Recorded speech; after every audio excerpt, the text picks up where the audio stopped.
Hello everyone, welcome to today's class. Today we are going to discuss the difference between the codominance and incomplete dominance.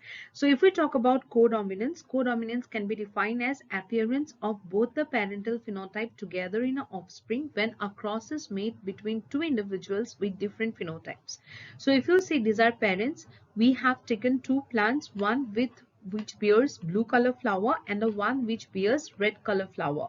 When a cross is made between these two plants having blue and red color flowers, we got offspring in F1 generation with both the color expressed. That means both blue and red color we got offsprings where both the parental characters are expressed.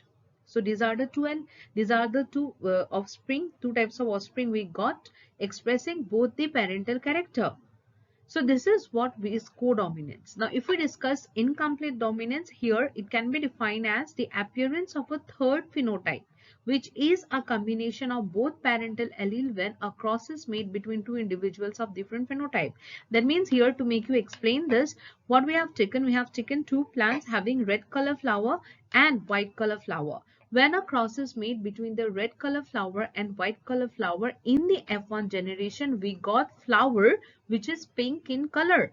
This pink color was not present in either of these two parents. So this is a third phenotype, or this is an intermediate phenotype which is expressed in the F1 generation. That means these two parental character, we got a different phenotype from the existing two parental character or parental phenotype.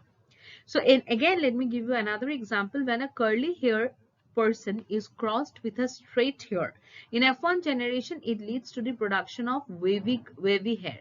So that means both curly and straight hair is not expressed in the F1. Instead, an intermediate phenotype is expressed, that is wavy. So here this can be considered as a third phenotype, where this third phenotype is absent in both the parents. So this is what is an incomplete dominance. Now, in case of codominance, here effect of both the alleles are equal. Both alleles get equally expressed. But in case of incomplete dominance, effect of one of the two parental allele is more.